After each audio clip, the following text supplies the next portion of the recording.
Today on Inside the Issues, I speak with Bessma Momani on Arab youth.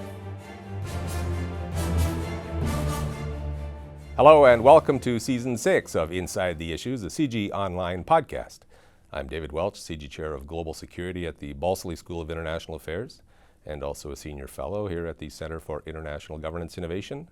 And it's our pleasure to welcome a guest into the studio every week to talk about an important issue on the global agenda. And today, I'm pleased to welcome my colleague, Associate Professor of Political Science at the University of Waterloo, Dr. Bessma Momani, who's just published a new book titled Arab Dawn, Arab Youth and the Demographic Dividend They Will Bring. And welcome and thanks for chatting about this fascinating subject. I have to say I learned a great deal from your book.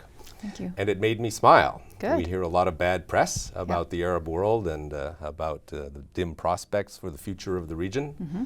And your book is actually a very hopeful one. So tell us a bit about what motivated you to do this and how you wanted to tell this counter-narrative. Yeah, well, it's kind of cliche, but it's really the Arab youth that made me and motivated me to write the book. You know, I visit the region quite frequently for travel, for tourism, for friends, for family. And every time I meet young people there, they seem to be the epitome of everything that's not being talked about in the West. So we talk about a lot of violence and a lot of sectarianism and a great deal of sort of particularistic identities. And yet when I go there, I meet these young, cosmopolitan, young people, very educated, often fluent in English, who have none of these sort of characteristics that so often is painted, by the Western media about them.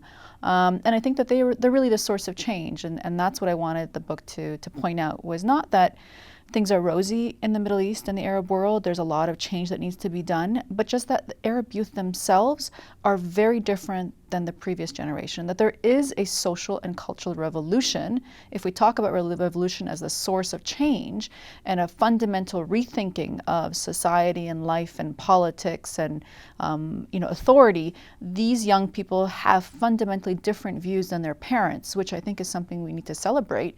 And I really hope that the book was trying to highlight a little bit about their views and how they think about the world. Right, so tell us a little bit about how they differ from their parents. What are some of the key big differences?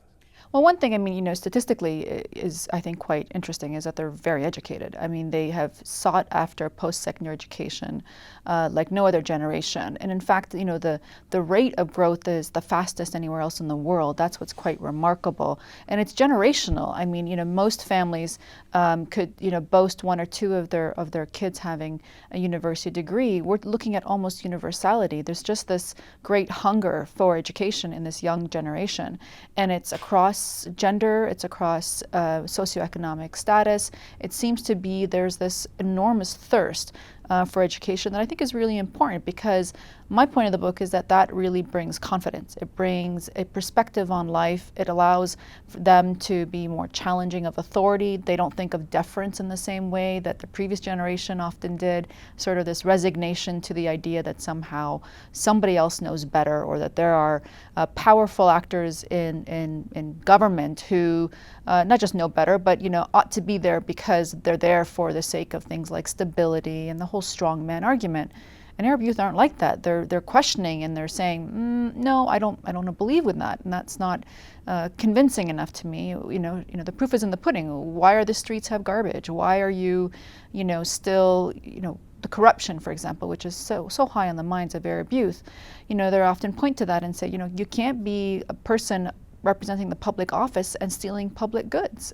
So that kind of questioning, that conversation that Arab youth are engaged in, that I heard them talk about in person, but then incredibly so online. And that's what's so neat, is that the conversation is happening online in ways that many of us who are not looking for it, particularly us as political scientists, we're not doing the online searches to really find this material. It's out there, and I think it's quite revolutionary in that. I was struck by one of your factoids that there are more university students in the Palestinian territories than in Hong Kong, which I thought was quite amazing. So education is one big difference with the parents' generation. What about political attitudes and gender attitudes? Yeah, they're definitely changing. I mean, on the political one, I mean, I see this great questioning of authority. And in many ways, the Arab Spring was that. It was really saying to political bosses, no, you need to be accountable to me. And that's fundamentally different than previous generations, whereby it was sort of course, espoused by a lot of propaganda from government that somehow people need to be quiet and there are all these enemies and you need to be complacent. Don't expect democracy because A, you're not ready for it. We have all these enemies and all that kind of state propaganda that dictators threw at their people. That just doesn't resonate at all with the young generation. They refuse to believe it. And so they're questioning it and challenging it. I mean, in terms of gender relations, that's interesting too. That's changing from everything to the fact that women are almost at, actually exceeding men in university education in the Arab world. They're increasingly going into the workforce, so that's changing the relationship in the household. And we're starting to see some of the same, I think, arguments and fight that many liberal feminists had, in the Western world in the 70s and 80s starting to happen in the Arab world. So there are changes. I mean, I think on gender relations, that's a lot slower than, say, perhaps some of the political views, but nevertheless, it's out there. And I think that's something that needed to be pointed out. And my book was really trying to just at least bring that to life. And do you think the education piece is the driver of these other changes? It's more basic? Absolutely. I think it brings so much confidence. I know that word sounds parochial in some way, but that confidence is really important because that confidence allows them to challenge authority. They're not afraid of weapons. They're not afraid of jail. They're not afraid of being, put in these situations because they feel that they have a fight worth fighting for, and they also have confidence that many people share their views. So they're more challenging of political authority, and that really stems from, at the end of the day, I mean, I often heard it from these young people. They kept saying, I'm more educated than that person in power. That person in power is not there because of their merits. They're not there because of meritocracy. They're there because they know someone, because of nepotism, because of money. I should be there. I have ideas. And I love that sort of spirit of not only questioning authority, but saying as well, I can do better. Give me a chance to govern, give me a chance to play a political role in life, and I could do something for my community, my society, and my country. And that kind of confidence can only come when you have that education basis. Mm-hmm. So when you're well educated, you tend to have high expectations, especially Absolutely. high economic expectations. How are the opportunities matching up with the expectations in the Arab world? Yeah, that's exactly it. In fact, I mean, I think that Ted Gurr, the classic historian who talked about revolution as an expectation gap, is precisely the Arab Spring. I mean, it really is about saying, I deserve better. And this is what Arab youth keep saying. I mean, they say it in many different forms, but at the end of the day, they're saying, I deserve better, and I know better, and I want to be a part of change. In terms of what their economic opportunities, it's still, quite poor. There's a lot of room for improvement for governments to actually get real jobs to their people. And obviously with so much political tension in the region, it's not easy convincing foreign investors to come and invest. It's not easy getting the kind of economic, good housekeeping seal of approval that is needed to bring that kind of investment into these countries. But one of the things that I found fascinating is that Arab youth are not waiting for government handouts in the way that previous generations did. I mean, you can see it generationally. You would have this resolution amongst an older group who would say, I'm waiting for the government to give me a job, quite literally, versus this generation says, I don't expect, government doesn't serve me anymore, and I don't expect a job from the government, I'm making my own job. And so entrepreneurship, for example, is one of the ways that they're filling the gap. And there is this startup nation that is happening throughout the Arab world that is quite remarkable. Is it enough to absorb all of unemployed youth? It's not. This is not a panacea to say that entrepreneurialism is going to be a solution. And there are agencies, whether it's the World Bank and others, who can tout it to the point of, I think, over-optimism. And that's not the goal of the book. But what I want to say is that with that entrepreneurialism, that drive, it's again back to that confidence. It's again saying to many of the, I think, leaders in power that, you're not serving me anymore. And in fact, one of the things that entrepreneurs face is that glass ceiling because of cronyism from the government elite as well. So they're challenging them head on. And I find that there are a lot of small to medium enterprises who could be one of those that are able to really scale up in their enterprise, but really face those ceilings of corruption. And they're challenging corruption through the business environment, which is quite interesting. But the reality is the quality of what they're doing is sometimes far better than what the cronies can provide, that the market is also basically determining success here. So there's a lot of challenges. I'm not suggesting in any way, the book is never trying to sugarcoat, and that's kind of the disclaimer I have, because I feel like, as a political scientist who's very critical of the need for change in the region, I don't want that to be the point of the book. But what I want to say is that the young people are taking on the challenge. They're not passive. They're absolutely not passive. And where's the capital coming from for the entrepreneurs?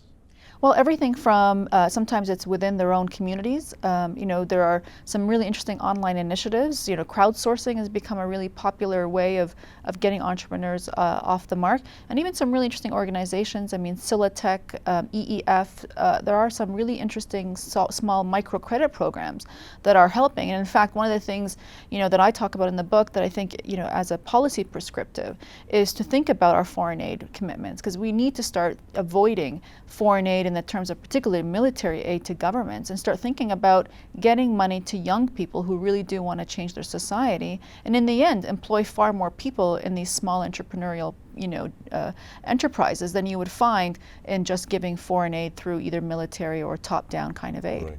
My sense from your book was that the governance of the region is not very business friendly, in part because of the cronyism and the corruption, but also in part because of the lack of infrastructure, banking, markets, and so forth and so on. So what are some of the governance changes you would recommend to really liberate this pent-up demand for entrepreneurial talent? Yeah, well, and actually, sort of just to qualify what you said, I think that there are some countries that are doing well, right. Some better than others. The Gulf countries have made, massive improvements to allow not only foreign investment, but to create the kind of business climate that is conducive to growth. So there are some success stories, and there are some laggards. Still you have in Egypt a great deal of barriers to investment that need to be, I think, surpassed if they're going to see any sort of long-term economic growth in their country. Are the success stories all the rich petro states? Some, but no. Jordan, Morocco have done some great things. I think Tunisia as well. And this follows many of the countries who have liberalized over the past 20 years. It's not just overnight. Many of the countries in the 1990s started to invest in liberalization, joining organizations like the WTO, organizing or joining organizations more actively in the World Bank and the IMF through some of the structural adjustment policies. So all of that has opened many of these countries to foreign markets. And that's not always a positive. Sometimes that brought social ills. But nevertheless, the legal framework, the regulatory framework has been broken down to eventually, I think, make the environment conducive. But again, yes, there are crony capitalists in every part of the Arab and Muslim world. There's just no doubt they're there. But I think one of the things that we're seeing is that even in some of the Gulf countries, those enterprises that are being celebrated are often these small and medium-sized enterprises. So even creating this kind of national momentum, like places like the UAE, whereby many of these small enterprises are being celebrated, is actually a very good thing on a national dialogue, because it allows people to say that, look, we can do more if we just allowed these young people to really shine. Mm-hmm. Now, a lot of these countries, as you also note, have enormous public services. So the proportion of the employed population that's on the public payroll is huge. I think you said ranges from 40 to almost 80% in some cases. Presumably that has to change. How does that change? Are there good examples of countries actually slimming their public payroll and opening up opportunities for those people in the private sector? Yeah, definitely. And in fact, one of the things that I found fascinating is that there are deep attitudinal changes about even working in the public sector. So, previously we would see, a decade ago, and some of these statistics are still, that were done to really measure generational change in attitudes, whereby young people today in many parts of the Arab world don't want to work in the public sector. They prefer to work in the private sector. And that's quite different. That's a sea change in terms of values and attitudes, because previous generations really did depend on the state for employment and often waited till the state called them and said, okay, now you're a teacher, now you're a public servant. different. So that's really interesting. And one of the things that we've seen that I think makes this quite remarkable is that in some places, like in the Gulf countries, working for the public sector is actually a higher wage than in the private sector. So you have an attitudinal change among young people who are willing to work for less money, but want to be in the private sector because it's more dynamic, it's more interesting, there's more opportunities for travel, there's a lot of great things happening, including a more multicultural workforce as opposed to the public sector, and specifically speaking about the Gulf, which is very much only dependent on nationals. So that kind of attitudinal change, I think, is important. It says something about this lack of expectation, right?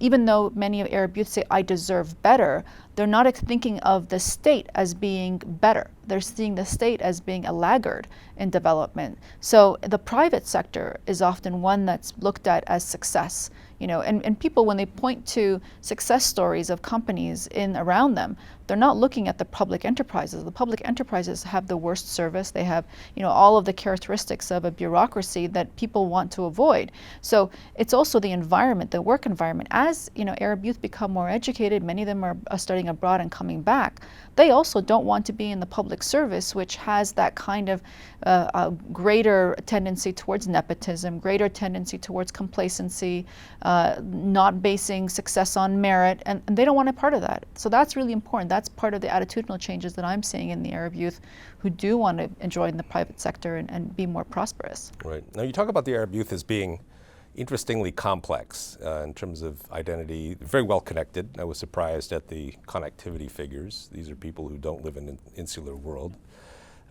And they don't see tensions, for example, between secularism, practicing religion, liberal democracy, Sharia law.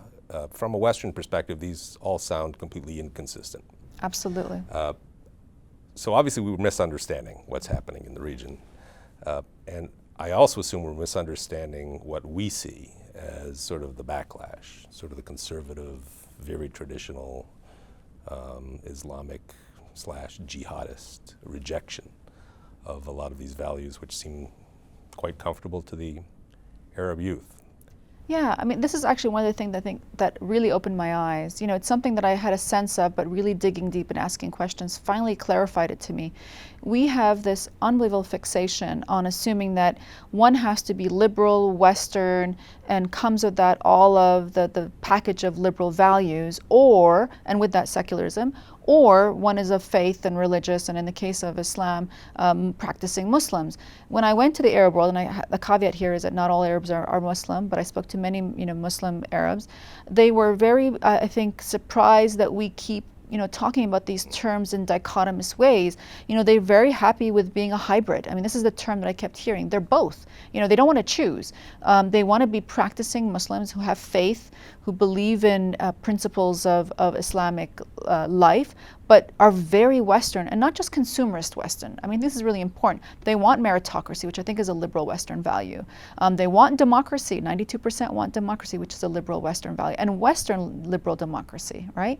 They don't want to live in a theocracy. I mean, this is another thing that I think we often ask, in our surveys, and the mistake that we make is asking Arab youth of faiths, asking them, do you want to live within a secular society? The word secular society, I mean, just on that word, secular translates into Arabic meaning godless, which is not what they want. But then you ask them, do you want to live in a theocracy? The answer is absolutely not. I mean, there's no desire to live in a theocracy. Now, as a political scientist, I see a theocracy and I see secularism as the two natural, antonyms, but they're not to them. They're very different. They want to live in a society where they have freedom of religion, where they can be a person of faith. And one of the things in my book I think may be surprising to some is that for many older generations, particularly in some of the liberal Arab countries, you had to be a liberal person that shut off your faith, that you actually had to disguise your faith, which is something that we don't understand.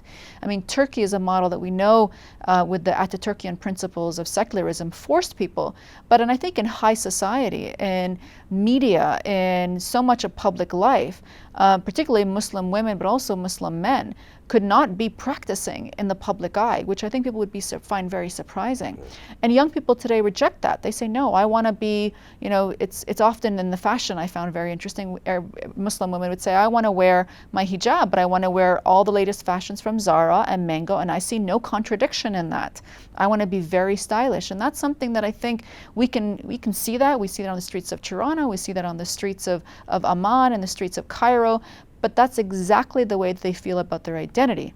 They want all of the great Western comforts and values and ideas, but they don't want to shed their Islamic character, and they still want to be a person who believes in the value of family and all the other sort of Arab cultural characteristics that are so prominent to them.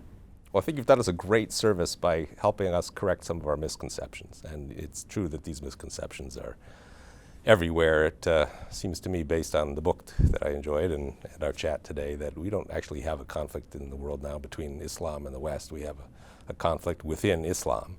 And maybe that's a hopeful sign. Maybe what we're seeing that seems so bad in the headlines is actually the last gasp of an intolerant version of Islam, and that the youth will provide a tolerant, interestingly complex hybrid future for the Middle East. Place obviously full of opportunity. Yep. So thanks for coming in and talking to us today, and to the audience, thanks for joining us. And please join us again next time on Inside the Issues, a CIGI Online podcast. Look for us at cgonline.org, on Facebook, on Twitter, and on YouTube.